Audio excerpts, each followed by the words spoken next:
दोस्तों नमस्कार, आपका स्वागत है द साइंस हब में। आप लोग देख रहे हैं साइंस की स्पेशल सीरीज 89। आइए दोस्तों, स्टार्ट करेंगे 751 नंबर से। निम्न के जल अपघटन से अमीनो अम्ल प्राप्त होता है। तो किसके अपघटन से अमीनो अम्ल प्राप्त होता है? ऑप्शन ए चर्बी, option B carbohydrate, option C protein, option D न्यूक्लिक अम्ल। क्वेश्चन है दोस्तों 751। तो बताइए इसका करेक्ट आंसर क्या हो जाएगा। देखिए, अम्लों में सबसे शक्तिशाली जो अपचायक होता है क्या? अच्छा, ये पूछ रहे थे दोस्तों, अब किसके अपघटन से अमीनो अम्ल प्राप्त होता है। देखिए, प्रोटीन के जल अपघटन से अमीनो अम्ल प्राप्त होता है।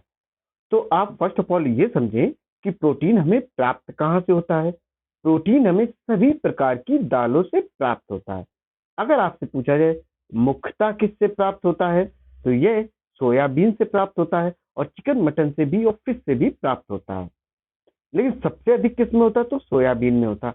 अगर आपसे पूछा जाए सोयाबीन स्टेट किसे कहा जाता है, तो मध्य प्रदेश को कहा जाता है। मध्य प्रदेश की राजधानी भोपाल है। दोस्तों, तो 751 नंबर का जो करेक्ट आंसर हो जाएगा वह हो जाएगा प्रोटीन। दोस्तों, ये सीरीज इंपॉर्टेंट है सिविल सर्विसेज के लिए, पीएचडी टीएचडी के लिए, सुपर टेट और टेट के लिए, एनटीपीसी मेंस के लिए और रेलवे ग्रुप के लिए। इवन यू कहे जितने एग्जाम्स होते हैं जिसमें साइंस आती है, ये सीरीज सभी के लिए इंपॉर्टेंट है। आइए दोस्तों, देखते हैं नेक्स्ट क्वेश्चन। क्वेश्चन देखेंगे 752। सोडियम सक्सीनेट के विद्युत अपघटन से निम्न प्राप्त होता है। अर्थात सोडियम सक्सीनेट का जो इलेक्ट्रोलिसिस होता है उससे क्या प्राप्त होता है? ऑप्शन नीचे दिए गए। ऑप्शन ए है C2H6, बी है C2H2, ऑप्शन सी है C2H4, ऑप्शन डी है C3H6। बताइए दोस्तों, क्या प्राप्त होता है? देखिए, जब सोडियम सक्सीनेट के विद्युत अपघटन से हमें क्या प्राप्त होता है? C2H6 ईथेन प्राप्त होता है। अगर एक कार्बन होता तो मीथेन है, बट यहाँ पर C2H6 है, अर्थात दो कार्बन है, तो क्या हो जाएगा? ईथेन हो जाएगा।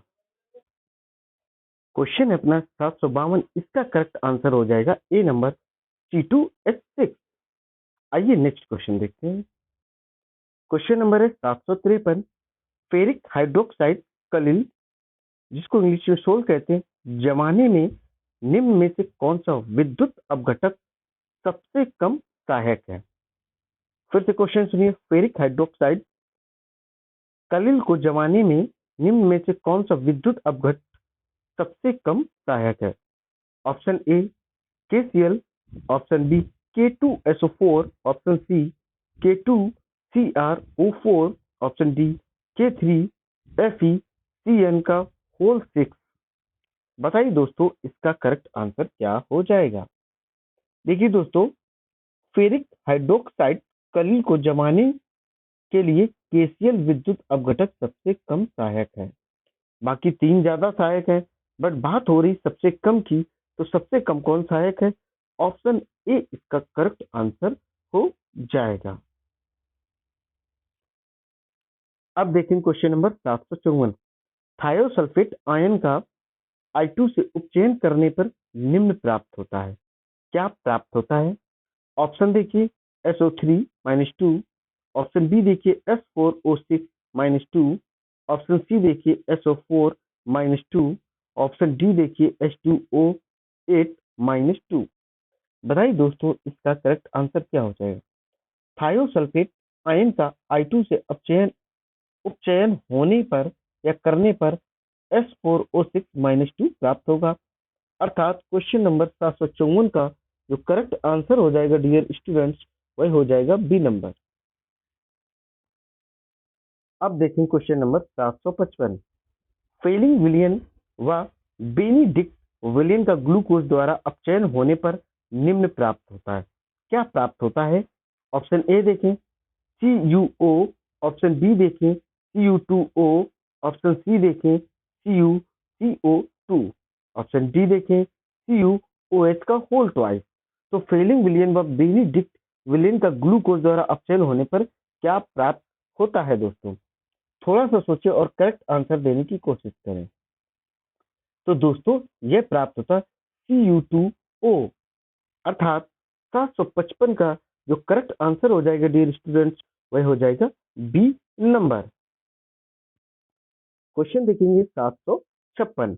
निम्न में से कौन सी पदार्थ एक स्थायी चुंबक को परमानेंट मैग्नेट कहते हैं? कौन है? Option A brass, option C तांबा, ऑप्शन डी मुलायम लोहा, ऑप्शन डी स्टील। बताइए दोस्तों क्या है? देखिए मुलायम लोहा एक स्थायी चुंबक है। क्या है? मुलायम लोहा है, जिसको इंग्लिश में सॉफ्ट आयरन भी कहते हैं। ये एक परमानेंट मैग्नेट होता है। तो दोस्तों 756 का जो करेक्ट आंसर आ जाएगा वह सी नंबर हो जाएगा। अब क्वेश्चन देखेंगे 757। NaCl के निम्न विलयनों में से किसकी विशिष्ट चालकता सबसे कम होगी? बताइए दोस्तों सबसे कम किसकी हो जाएगी? Option A 1m, option B 0.1m, option C 0.01m, option D 0.001m, option E 2m। तो बताइए दोस्तों करेक्ट आंसर इसका क्या हो जाएगा? देखिए दोस्तों NaCl में 0.001m वाले विलयनों की विशिष्ट चालकता कम होगी, अर्थात जिसकी वैल्यू कम होगी उसकी चालकता भी कम होगी। तो 757 का जो करेक्ट आंसर हो जाएगा डियर स्टूडेंट्स, वह हो जाएगा डी नंबर। क्वेश्चन देखेंगे 758। K3FeCN6 में उपस्थित आयनों की संख्या क्या है? Option A 2, option B 5, option C 3, option D 4। बताइए दोस्तों आयनों की संख्या कितनी हो जाएगी? देखिए इसमें जो आयनों की संख्या है वह 4 हो जाएगी। कितनी हो जाएगी? 4 हो जाएगी। क्वेश्चन देखेंगे 759। 759 एक अल्कोहली क्षारीय विलेन की एक्राइल, क्या बोलेंगे, एक्राइल हैलाइड से क्रिया में मुख्य रूप से निम्न होता है। अर्थात क्वेश्चन क्या है? एक अल्कोहलिक क्षारीय विलेन की एक्राइल हैलाइड से क्रिया में मुख्य रूप से निम्न प्राप्त होता, अर्थात क्या प्राप्त होता? ऑप्शन ए योग अर्थात एडिक्शन, ऑप्शन बी निष्कासन अर्थात इंग्लिश में इसको एलिमिनेशन कहते हैं, ऑप्शन सी प्रतिस्थापन जिसको इंग्लिश में सब्स्टिट्यूशन कहते हैं, ऑप्शन डी आयनीकरण जिसको इंग्लिश में आयनाइजेशन कहते हैं। बताइए दोस्तों क्या हो जाएगा इसका करेक्ट आंसर? एक अल्कोहली क्षारीय विलेन की एक्राइल हैलाइड से क्रिया में मुख्य रूप से प्रतिस्थापन होता है जिसको इंग्लिश में सब्स्टिट्यूशन कहते हैं। ऑप्शन इसका करेक्ट हो जाएगा सी नंबर। अब क्वेश्चन देखेंगे 760। 2 पेंटेनॉल व 3 पेंटेनॉल में निम्न द्वारा अंतर किया जा सकता है। ऑप्शन ए ल्यूकोस परीक्षा द्वारा, ऑप्शन बी टॉलेन अभिकारक द्वारा, ऑप्शन सी आयोडोफॉर्म प्रक्रिया द्वारा, ऑप्शन डी विक्टर मेयर विधि द्वारा। बताइए किसके द्वारा 2 पेंटेनॉल व 3 पेंटेनॉल में अंतर किया जा सकता है, डिफरेंस किया जाता है? देखिए 2 पेंटेनॉल व 3 पेंटेनॉल में अंतर आयोडोफॉर्म प्रक्रिया द्वारा किया जा सकता है, अर्थात ऑप्शन सी सही है। अब जाने आयोडोफॉर्म होता क्या है? ये पीले रंग का एक रवेदार पदार्थ होता है। कैसा होता है? ये पीले रंग का रवेदार एक पदार्थ होता है जिसमें एक तरह की गंध होती है। ये जल में क्या होता है? अघुलनशील, परंतु अल्कोहल एवं ईथर में घुलनशील है। ये जल में नहीं घुलता बट अल्कोहल और ईथर में आराम से यह घुल जाता है। ये ऊर्ध्वपातित होता है, अर्थात सब्लिमेशन होता है, सॉलिड टू डायरेक्ट ये गैस फॉर्म में चला जाता है। ये एक तीव्र कीटाणु नाशक होता है। क्या होता है? तीव्र कीटाणु नाशक पदार्थ है, अतः जीवाणु नाशक की तरह इसका उपयोग दवा में होता है कीटाणु नाशक, बट इसका मेडिसिन लाइन में किसमें? जीवाणु नाशक के रूप में, एंटीसेप्टिक के रूप में इसका प्रयोग किया जाता है। ये होता है दोस्तों आइडोफॉर्म। क्वेश्चन है अपना 760 और इसका जो करेक्ट आंसर है वो सी नंबर है माय डियर स्टूडेंट। अब क्वेश्चन देखेंगे 761। निम्न से कौन सा यौगिक पानी की भाप में वाष्पित होता है? Option A phenol, option B para nitrophenol, option C meta nitrophenol, option D ortho ortho nitrophenol. बताइए दोस्तों, इनमें में से किसमें यौगिक पानी की तरह पानी की भाप में वाष्पित हो जाता है? देखिए दोस्तों, पैरा नाइट्रोफिनॉल यौगिक पानी की भाप में वाष्पित हो जाता है। तो इसका जो करेक्ट आंसर है वह बी नंबर है। क्वेश्चन देखेंगे 762। एक निष्क्रिय गैस जिसकी खोज पृथ्वी पर होने से पहले सूर्य में हुई है। ऑप्शन क्या है? ऑप्शन ए है He, ऑप्शन बी है Ne, option C Ar, option D Kr। तो बताइए दोस्तों कौन सी है? देखिए, He को हीलियम कहते हैं, यही एक इसका ऑप्शन है करेक्ट। He एक ऐसा निष्क्रिय गैस है जिसकी खोज पृथ्वी पर होने से पहले सूर्य में हुई थी। बाकी जो एनी के आर ए आर देख रही है, सारी सारी पृथ्वी पर खोजी गई, बट जो हीलियम गैस थी पृथ्वी खोजने के पहले सूर्य में उपस्थित थी और इसकी खोज सूर्य के माध्यम से ही हुई थी। तो क्वेश्चन है 762, इसका करेक्ट आंसर है ए नंबर। अब हम लोग देखेंगे क्वेश्चन नंबर 763। हाइड्रोजन का आविष्कार किसने किया था? ए नंबर प्रिस्टले ने, बी नंबर बॉयल ने, सी नंबर कैवेंडिश ने, डी नंबर क्यूरी ने। तो बताइए दोस्तों, हाइड्रोजन का आविष्कार किसने किया था? देखिए, हाइड्रोजन का जो आविष्कार है वह कैवेंडिश ने किया था 1766 ईस्वी में। किसने किया था? कैवेंडिश ने किया था, वो भी 1766 ईस्वी में। ऑक्सीजन के आविष्कार की बात करें तो प्रिस्टले ने किया था, वो भी 1772-74 में। किसने किया था? प्रिस्टले ने ऑक्सीजन की खोज की थी 1772-74 में। और बात करें रेडियम की खोज, तो रेडियम की खोज मैडम क्यूरी ने की थी 1898 में। मैं रेडियम की खोज किसने की थी? मैडम क्यूरी ने की थी, वो भी 1898 में। और बॉयल द्वारा क्या दिया गया था? गैसीय नियम का प्रतिपादन किया गया था।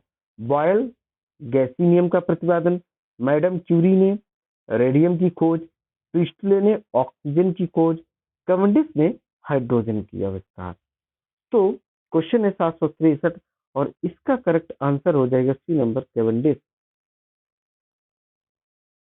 अब क्वेश्चन देखेंगे 764। किस गैस का बढ़ता हुआ इस्तेमाल वैश्विक ऊष्मायन के लिए उत्तरदायी है? Option A carbon dioxide, option B nitrogen, option C oxygen, option D CNG. तो बताइए आप लोग, वैश्विक ऊष्मायन के लिए कौन सी गैस जिम्मेदार है? दोस्तों, कार्बन डाइऑक्साइड गैस जो है वह बढ़ते हुए इस्तेमाल से क्या, ये वैश्विक ऊष्मायन जिसको ग्लोबल वार्मिंग कहते हैं उसके लिए कार्बन डाइऑक्साइड इंपॉर्टेंट है। कार्बन डाइऑक्साइड का सूत्र CO2 होता है और ये सांस लेने के बाद जब छोड़ी जाती है तो कार्बन डाइऑक्साइड छोड़ी जाती है। ये वातावरण में 0.03% प्रेजेंट होती है, नाइट्रोजन 78% प्रेजेंट होती है, ऑक्सीजन 21% प्रेजेंट होती है एटमॉस्फेयर में, और सीएनजी को बोलते हैं कंप्रेस्ड नेचुरल गैस, संपीड़ित प्राकृतिक गैस। इसका स्पेशली वाहनों में प्रयोग किया जाता है। क्यों प्रयोग किया जाता है? ताकि जो वायु प्रदूषण है वह कम से कम हो सके। तो 764 का जो करेक्ट आंसर हो जाएगा वह ए नंबर हो जाएगा, कार्बन डाइऑक्साइड। अब क्वेश्चन देखेंगे 765। सिल्वर नाइट्रेट के साथ अपनी अपक्रिया में C2H2 दर्शाता है। ऑप्शन ए ऑक्सीकारी गुणधर्म, ऑप्शन बी अपचायक गुणधर्म, ऑप्शन सी आधारभूत गुणधर्म, ऑप्शन डी अम्लीय गुणधर्म। तो बताइए दोस्तों, क्या दर्शाता है? थोड़ा सोचो और जवाब देने की कोशिश करें। सिल्वर नाइट्रेट के साथ अपनी अपक्रिया में C2H2 अम्लीय गुणधर्म दर्शाता है। क्या दर्शाता है दोस्तों? इसका जो अम्लीय गुणधर्म दर्शाता है, इस क्वेश्चन का जो करेक्ट आंसर हो जाएगा वह डी नंबर हो जाएगा। क्या हो जाएगा दोस्तों? डी नंबर करेक्ट आंसर हो जाएगा। अब देखें क्वेश्चन नंबर 766। क्या देखना है दोस्तों? 766 कार्बन मोनोऑक्साइड का मुख्य स्रोत है। ए नंबर औद्योगिक प्रक्रम, बी नंबर ईंधन दहन, सी नंबर परिवहन, डी नंबर ठोस अपशिष्ट का निपटान। दोस्तों आपको हम बता दें कि सबसे ज्यादा जो वायु प्रदूषण क्रिएट किया जाता है वह होता है कार्बन मोनोऑक्साइड से। ठीक है, और कार्बन मोनोऑक्साइड उत्पन्न कहाँ से होता है? यह परिवहन से, ट्रांसपोर्ट से उत्पन्न होता है। इसलिए 766 का जो करेक्ट आंसर हो जाएगा वह सी नंबर हो जाएगा, परिवहन। अब क्वेश्चन देखेंगे 767। यशित पुष्प होता है? Option A zinc carbonate, option B zinc sulphate, option C zinc oxide, option D zinc blende. क्या हो जाएगा दोस्तों? देखिए, जिंक ऑक्साइड जिसको जेडनो कहते हैं वो यशद पुष्प कहा जाता है। अर्थात करेक्ट आंसर हो जाएगा 767 का सी नंबर। क्वेश्चन देखेंगे 768। 786 संश्लिष्ट अपमार्जक किससे बनाए जाते हैं? Option A sodium stearate, option B benzene sulphonic acid का sodium salt, option C benzene carboxylic acid का sodium salt, option D sodium. तो बताइए दोस्तों किससे बनाया जाता है? देखिए, संश्लिष्ट अपमार्जक बेंजीन सल्फोनिक एसिड का सोडियम सॉल्ट से संयोग करके बनाया जाता है। अर्थात इसका जो करेक्ट आंसर हो जाएगा वह बी नंबर हो जाएगा। क्वेश्चन देखेंगे 769। शौच घरों और मूत्रालयों से प्राप्त व्हाइट मल को माना जाता है? ए नंबर स्वच्छता अपशिष्ट, ऑप्शन बी औद्योगिक अपशिष्ट, ऑप्शन सी कूड़ा कचरा, और डी नंबर मल जल। देखिए, शौच घरों और मूत्रालयों से जो प्राप्त व्हाइट मल को स्वच्छता अपशिष्ट माना जाता है। क्या हो जाएगा? ऑप्शन हो जाएगा ए नंबर। क्वेश्चन देखेंगे 770। पेयजल में कुल कठोरता की अधिकतम अनुमत सांद्रता है? Option A 50, option B 100, option C 200, option D 500। अर्थात 50, 100, 200 और 500। तो बताइए पेयजल में कुल कठोरता की अधिकतम अनुमत जो सांद्रता होती है वो कितनी होती है? देखिए, वह होती है 200। कितनी होती है? वह होती है 200। इसका करेक्ट आंसर हो जाएगा सी नंबर। क्वेश्चन देखेंगे 771। वैद्युत परिष्करण के दौरान विशुद्ध धातु कहाँ पर एकत्रित होती है? ऑप्शन ए बर्तन, ऑप्शन बी विद्युत अपघट, option D C cathode, option D anode. बताइए दोस्तों, वैद्युत परिष्करण के दौरान विशुद्ध धातु इम्प्योर जो मेटल्स होते हैं वे कहाँ कलेक्ट होते हैं? देखिए, वैद्युत परिसरों के दौरान वैद्युत परिकरण के दौरान विद्युत धातु एनोड पर एकत्रित होता है। किस पर होता है? एनोड पर होता है। और इसका क्वेश्चन है 771। इसका करेक्ट आंसर हो जाएगा डी नंबर। वैद्युत परिष्करण के दौरान विशिष्ट धातु कहाँ एकत्रित होती है? एनोड पर एकत्रित होती है। आइए नेक्स्ट क्वेश्चन देखते हैं। क्वेश्चन देखेंगे 772। 772 अधिकांश ईंधन कार्बन युक्त होते हैं? ऑप्शन ए फॉस्फोरस के साथ, ऑप्शन बी नाइट्रोजन के साथ, ऑप्शन सी हाइड्रोजन के साथ, ऑप्शन डी सल्फर के साथ। तो अधिकांश जो ईंधन होते हैं वे कार्बनिक होते हैं, कार्बन यौगिक होते हैं। बताएंगे दोस्तों? देखिए, अधिकांश ईंधन कार्बन यौगिक सिर्फ और सिर्फ हाइड्रोजन के साथ होते हैं। किसके साथ होते हैं? हाइड्रोजन के साथ होते हैं। 772 का जो करेक्ट आंसर है वह सी नंबर हो जाएगा। क्वेश्चन है 773। जैव उर्वरक कौन सा है? Option A urea, option B azosperm, option C compost या सुपर फास्फेट। बताएंगे दोस्तों कौन सा इसका करेक्ट आंसर हो जाएगा? तो जो जैव उर्वरक है वह एजोस्पर्म है। क्या है? एजोस्पर्म होता है। 773 का जो करेक्ट आंसर हो जाएगा बी नंबर हो जाएगा। क्वेश्चन देखेंगे 774। निम्न में से विषम चक्रीय यौगिक का उदाहरण कौन सा है? Option A naphthalene, option B pyrone, option C benzene, option D anthracene. बताइए दोस्तों कौन है विषम चक्रीय यौगिक का एग्जाम्पल इसमें में से? थोड़ा सा दिमाग लगाइए दोस्तों। विषम चक्री यौगिक का जो उदाहरण है वह फिरौन है। क्या है? फिरौन है। ऑप्शन बी करेक्ट हो जाएगा क्वेश्चन नंबर 774 से। 774 का करेक्ट आंसर क्या हो जाएगा डियर स्टूडेंट? यह हो जाएगा बी नंबर, फिरौन। क्वेश्चन है 775। साबुनीकरण एक प्रक्रिया है जिसके द्वारा ए नंबर साबुन बनाया जाता, बी नंबर प्लास्टिक बनाया जाता, ऑप्शन सी सल्फर का निष्कर्षण किया जाता है, ऑप्शन डी प्रोटीन की पहचान की जाती है। साबुनीकरण वह प्रक्रिया है जिसके द्वारा साबुन बनाया जाता है।